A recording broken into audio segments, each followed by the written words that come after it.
할렐루야. 5월 23일 월요일입니다. 고린도전서 10장 23절부터 11장 1절까지 말씀을 먼저 읽고 은혜 나누도록 하겠습니다. 모든 것이 가하나 모든 것이 유익한 것은 아니요 모든 것이 가하나 모든 것이 덕을 세우는 것은 아니니 누구든지 자기의 유익을 구하지 말고 남의 유익을 구하라. 무릇 시장에서 파는 것은 양심을 위하여 묻지 말고 먹으라. 이는 땅과 거기 충만한 것이 주의 것임이라. 불신자 중 누가 너희를 청할 때에 너희가 가고자 하거든 너희 앞에 차려놓은 것은 무엇이든지 양심을 위하여 묻지 말고 먹으라. 누가 너희에게 이것이 재물이라 말하거든 알게 한 자와 그 양심을 위하여 먹지 말라. 내가 말한 양심은 너희의 것이 아니요 남의 것이니 어찌하여 내 자유가 남의 양심으로 말미암아 판단을 받으리요. 만일 내가 감사함으로 참여하면 어찌하여 내가 감사하는 것에 대하여 비방을 받으리요. 그런즉 너희가 먹든지 마시든지 무엇을 하든지 다 하나님의 영광을 위하여 하라. 유대인에게나 헬라인에게나 하나님의 교회에나 거치는 자가 되지 말고 나와 같이 모든 일에 모든 사람을 기쁘게 하여 자신의 유익을 구하지 아니하고 많은 사람의 유익을 구하여 그들로 구원을 받게 하라. 아멘. 예, 감사합니다. 자, 오늘 말씀은 8장부터 시작된 우상의 재물을 먹는 문제에 대한 어찌 보면 일단락의 결론을 말씀해 주시는 그런 대목입니다. 고린도 교회에 있었던 많은 문제 중에 다른 문제도 심각했는데요. 우상의 재물을 먹는 문제도 작은 문제는 아니었던 것 같습니다. 고린도 교회 성도들이 정작 걱정했던 것보다 그 이야기를 들었던 사도 바울은 걱정이 깊었고 생각이 깊었고 기도를 더 깊이 했던 것 같습니다. 그런데 사도 바울을 통해서 나타나고 있는 결론, 이 결론은 주님의 뜻, 주님의 마음, 주님께서 생전에 주셨던 말씀과 동떨어진 새로운 것, 전혀 무관한 것이 아니라 바로 예수님께서 해주셨던 말씀입니다. 무엇이든지 남에게 너희들이 대접받고자 하는 그대로 대접해 주어라. 네가 존중받고 싶으면 너도 남을 존중해 주어라. 동양에도 그런 말이 있죠. 동양에서는 거의 같은 표현이지만 약간은 소극적이고 약간은 부정적인 표현으로 그렇게 표현되고 있는데요. 뭐 예를 들면 기소무력이면 물시어인이라. 네가 원하지 않는 것은 남에게도 강요하지 마라. 이런 이제 뜻이죠. 너무나 온당하고 지당한 말이죠. 주님은 좀 더 적극적으로 네가 바꿔줘 하는 대접을 다른 사람에게도 대접해 주어라. 자, 우리의 양심이 있습니다. 양심 상처받고 싶은 사람, 양심이 이렇게 병들고 싶은 사람, 양심이 더러워지고 싶은 사람 있습니까? 세상에 그런 사람은 없습니다. 그러면 그 다른 사람의 양심을 위해서 그것을 기준으로, 그것을 더 우선적으로 생각하는 마음으로 앞으로 생각하고 말하고 행동하라는 것입니다. 자, 그런 기본적인 마인드, 자기 유익을 구하는 것보다 상대방의 유익을 구해야 되는, 이웃을 사랑하는 그런 기본적인 마인드, 그 마인드에서 우상의 재물을 먹는 구체적인 방법이 나오는 것입니다. 구약의 모세오경을 강해하면서 모세오경에만 600가지가 넘는 율법이 있다. 그러나 그 모든 600가지가 넘는 율법들은 10계명에서 나왔다. 10계명의 확장판이다. 10계명으로 다 표현할 수 없는 그런 세세한 부분들을 이렇게 알려주기 위해서 그렇게 600여 가지로 확장된 것뿐이다. 사실은 십계명 안에 다 들어있다. 십계명은 2계명으로 줄일 수 있다는 말씀도 드렸습니다. 1계명부터 4계명까지를 줄여본다면 들으라. 너희의 하나님은 진정한 하나님이시니 너희는 마음을 다하고 뜻을 다하고 성품을 다하여 내 하나님을 사랑하라. 이 계명 속에 다른 신을 내 앞에 있지 말라, 우상 만들지 말라, 안식일 지켜라, 하나님의 이름을 함부로 하지 마라. 이 계명이 다 들어있는 거예요. 하나님을 사랑하라는 계명 속에서 확장되어서 그런 계명들이 나타납니다. 하나님을 사랑하는데 우상을 만들라는 계명을 굳이 따로 줄 필요가 사실은 없습니다. 이웃을 사랑하는 것도 마찬가지죠. 이웃을 사랑하는데 도둑질하고 살인하고 거짓 증언하고 그럴 수가 없는 것이죠. 그리고 그 계명들 10계명에서 확장되어서 600여 계명으로 시간이 흘러서 고대 이스라엘이 아니고 중세, 현대, 근현대로 넘어올 때까지도 계속해서 율법이 추가되었다면 율법은 600가지로 끝나지 않았을 것입니다. 새로운 계명들이 추가가 됐겠죠. 그러나 그 모든 계명들도 10계명의 범주에서 벗어나지 않습니다. 새로운 계명이 아닙니다. 하나님을 사랑하고 내 이웃을 내 몸과 같이 사랑하라고 하는 이 2계명에서 벗어나지 않는 계명이라는 것이죠. 우상의 제물을 먹는 것과 관련해서 주신 사도 바울을 통한 권면의 말씀도 거기서 벗어나지 않습니다. 우리가 하나님을 사랑하는데 우상의 제물에 참여하고 우상의 식탁에서 우상과 합하여 하나가 될 수 있습니까? 그래서 오늘 말씀 앞부분에는 너희가 우상 숭배를 피하라 라고 말씀하신 것입니다. 자, 그것과 동시에 그 과정에서 믿음이 약한 자들의 양심이 더러워지고 저들이 담력을 얻어 범죄하게 되는 이런 결과를 만들어낸다면 이웃을 사랑하는 것이 아니기 때문에 마찬가지로 고기를 먹어도 되고 고기를 먹어도 된다고 하는 지식이 있고 그리고 여러 가지 자신이 사용할 수 있는 권리들이 있다 할지라도 그것을 쓰지 않는 것이 아름답다. 그렇게 이제 말씀을 하신 것이죠. 자, 그동안 여러 가지 표현으로 말씀하셨던 것을 오늘 말씀에서 요약, 정리해주고 있습니다. 자, 모든 것이 가하나 이 말 때문에 모든 범죄가 사실은 시작되는 거예요. 모든 것이 가하지 않습니다. 그런데 당시 고린도 교회 성도들은 아니 당시 고린도 지역에 있었던 그 시민들은 모든 것이 가하다 이런 말을 하면서 엉뚱한 짓을 일삼았던 것입니다. 우리도 그런 생각들 합니다. 우리는 자유가 있고 다른 사람에게 피해를 주지 않는 범위 내에서는 다 자유다. 이런 생각을 하잖아요. 내 몸, 내 마음대로 할 수 있고 내 돈, 내 마음대로 쓸 수 있고 그렇긴 합니다만 그 자유를 악하게 쓰면 안 되죠. 예를 들면 돈을 내가 아무데나 쓸 수 있는데 돈을 가지고 여행 가가지고 모닥불을 불 지피는 데 씁니다. 돈을. 왜? 너 돈이 많으니까 그렇게 쓰면 욕먹는다는 겁니다. 그렇게 불태워서 땔감으로 쓸 돈이 그렇게 남아 돌면 가난한 사람들 구제해서 굶어 죽고 있는데 얼어 죽고 있는데 그 사람들 얼어 죽지 않고 굶어 죽지 않고 헐벗지 않도록 도와줘야 그것이 돈을 제대로 쓰는 방법이라는 것이죠. 내 돈이니까 내 맘대로 해도 된다는 생각은 일단 버리는 것이 좋을 것 같습니다. 자, 모든 것이 가하나 라고 너희들은 주장하지만 모든 것이 유익한 것은 아니다. 모든 것이 가능하다. 모든 것이 다 괜찮다. 그래도 된다. 라고 니들이 주장하지만 그 모든 것이 덕을 세우는 것은 아니다. 이 표현은 이미 앞부분에 사도 바울이 썼던 표현이에요.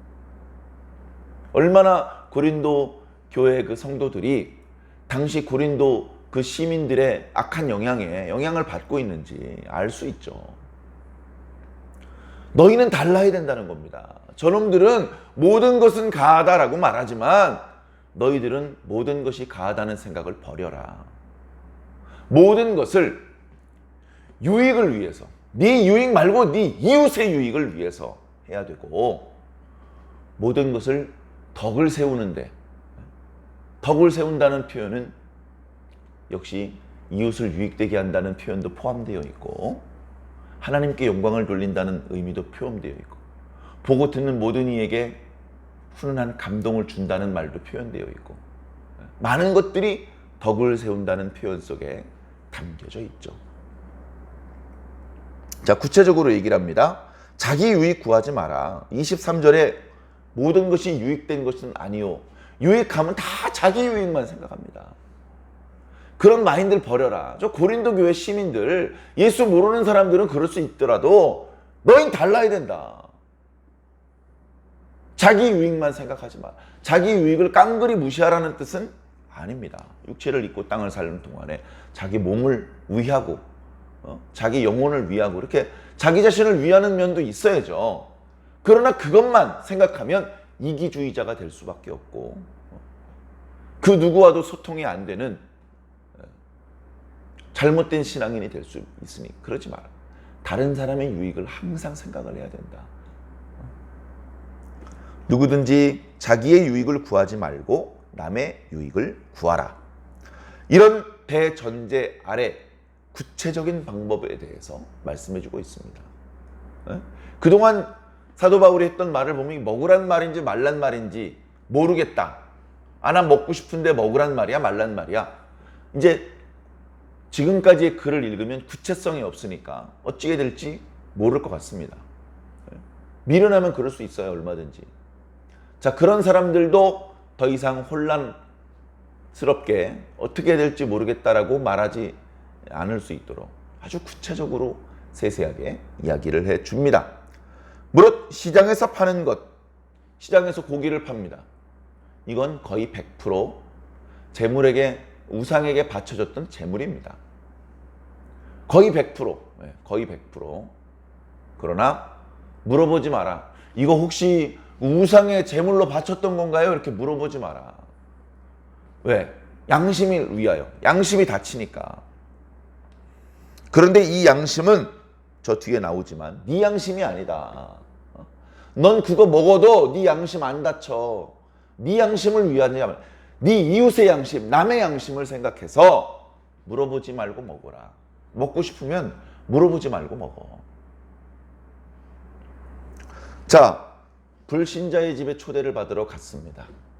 신자의 집에서는 고기로 접대하면 안 돼요. 왜? 모든 고기는 우상에게 먼저 바쳐졌던 제물이기 때문에. 믿는 자의 집에서는 고기로 대접을 하면 안 돼요, 손님을.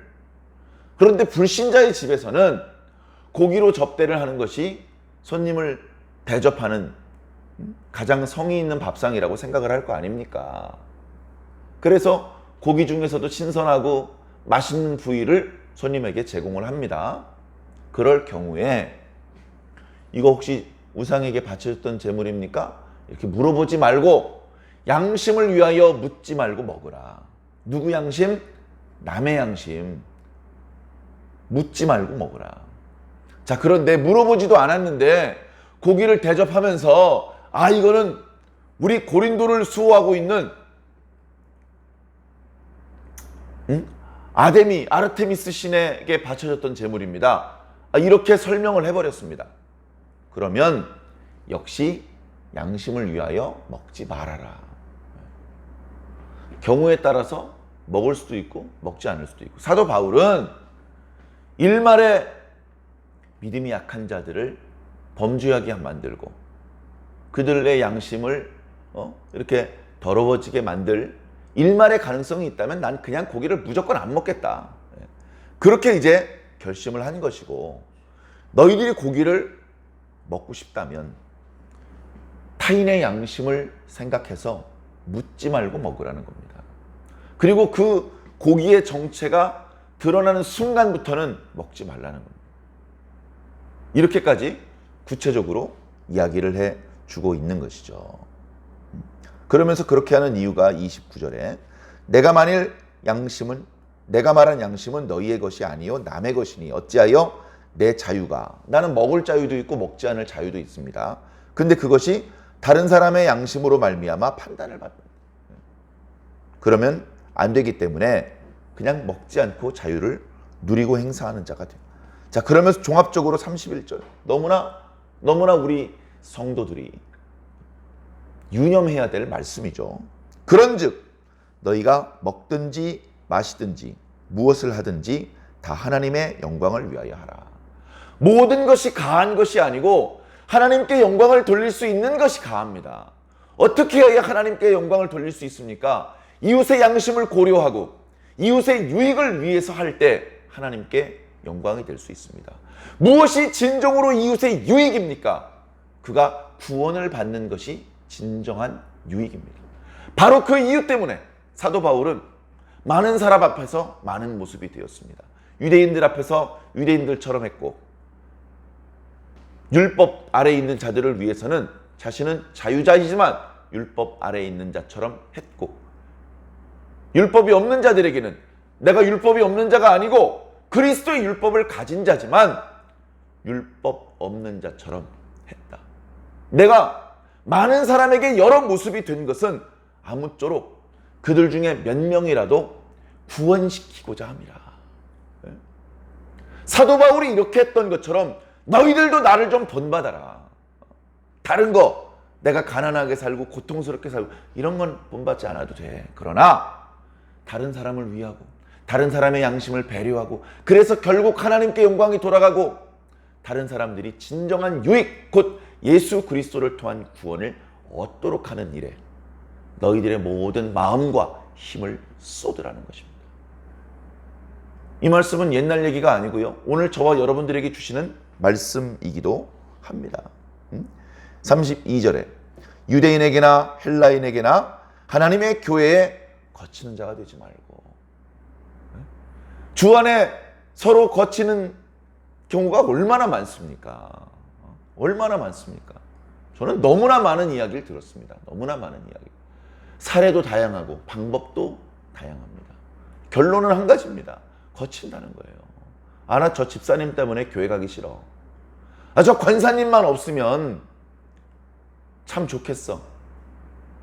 그러면 그 집사님과 그 권사님이 뭐 어마어마한 죄를 지었느냐? 별로 엄청난 죄를 지은 건 아니에요. 근데 뭐가 문제였죠? 옆에 있는 사람의 양심을 고려하지 않고 자기 양심만 고려한 거예요. 옆에 있는 사람의 유익은 생각하지 않고 자기 유익만 생각을 한 겁니다. 자기 유익만 생각하는 사람은 신앙을 떠나서도 사람들에게 환영받지 않아요. 세상에서도 자기 유익만 생각하는 사람을 좋아하지 않습니다. 그래도 옆 사람도 좀 생각해주고 조금 이렇게 좀 아쉬운 사람들 배려해주고 이런 사람들을 신사라고 말하고 인격자라고 말합니다. 세상에도 그래요. 하물며 신앙 안에서 불신자는 고사하고 옆에 앉아있는 성도도 배려하지 못한다면 그가 무슨 성도입니까? 사랑하는 성도 여러분, 저와 여러분은 말만 성도고 사실은 인격자가 아닌 못돼 먹은 그런 사람이 되면 안 됩니다. 우리가 하나님을 믿는 사람들 아닙니까? 하나님은 최고의 신, 유일한 신이십니다. 예수 그리스도 누구와 비교가 안 됩니다. 이런 분을 섬긴다면 그런 분을 섬기는 우리도 그 누구와도 비교하지 못할 높은 수준의 도덕성과 따뜻한 배려심을 가지고 있어야 된다는 것이죠. 너희는 세상과 달라야 된다. 너희는 저 종교인들보다도 수준이 높아야 된다. 생각을 깊이 해야 됩니다. 평소에 생각을 많이 하셔야 됩니다. 평소에 기도를 많이 하셔야 됩니다. 평소에 말씀을 읽고 말씀의 의미를 잘 헤아리셔야 됩니다. 단순히 예수님께서 이렇게 말씀하셨어 하면서 단순히 예수님께서 하셨던 말씀 그거를 달달달 암기하는 것으로는 조금 부족해요. 예수님의 말씀을 기억하는 것 필요합니다만 그 말씀의 의미를 헤아리고 그 말씀을 현실에서 응용하고 적용을 할 수 있어야 됩니다. 말씀의 의도에 맞게 응용하고 적용할 수 있어야 돼요. 자기 욕심에 맞게 왜곡하고 그게 아니고 주님의 의도에 맞게 하나님의 말씀, 예수님의 말씀을 현실에서, 신앙은 현실이잖아요. 교회 와가지고 예배를 드리는 동안만 신앙이 아니고 예배가 다 끝나고 기도가 다 끝나고 찬송이 다 끝난 이후에도 여전히 신앙이잖아요. 그렇게 예배를 드리는 시간이 아닌 시간, 교회에 있는 시간이 아닌 시간에서도 거기서도 우리는 건강한 신앙을 하나님과 이웃들에게 보여드릴 수 있어야 됩니다. 사랑하는 성도 여러분, 이제 주일을 잘 은혜롭게 보내고 오늘부터 일상의 시간을 보내야 됩니다. 바로 우리가 세상과 다른 멋진 신앙인이라는 것을 막 억지로 외식함으로 보여주는 것이 아니라 자연스럽게 우리 내면 속에 근본적으로 하나님을 사랑하고 이웃을 사랑하는 마음이 자기도 모르게 내 말과 행동을 통해서 드러나는데, 그것들을 통해서 다른 사람의 양심, 다른 사람의 유익, 이런 것들을 일으킬 수 있는 그런 멋진 모습으로 살아주셔야 합니다. 그런 숙제가 우리들에게 남겨져 있습니다. 그리 어렵지 않을 것입니다. 우리들의 마음과 우리들의 양심 속에 주님의 음성이 들릴 것이고 또 선을 행할 수 있는 능력과 지혜를 하나님께서 주실 것입니다. 그렇게 하나님과 예수님과 성령님의 도움을 받아서 이번 한 주간도 주님의 뜻을 멋지게 실천하시고 하나님께 사랑과 칭찬 받으시고 이웃들에게 선한 증거를 얻을 수 있는 그런 저와 여러분들이 꼭 되기를 주의 이름으로 간절히 축원합니다.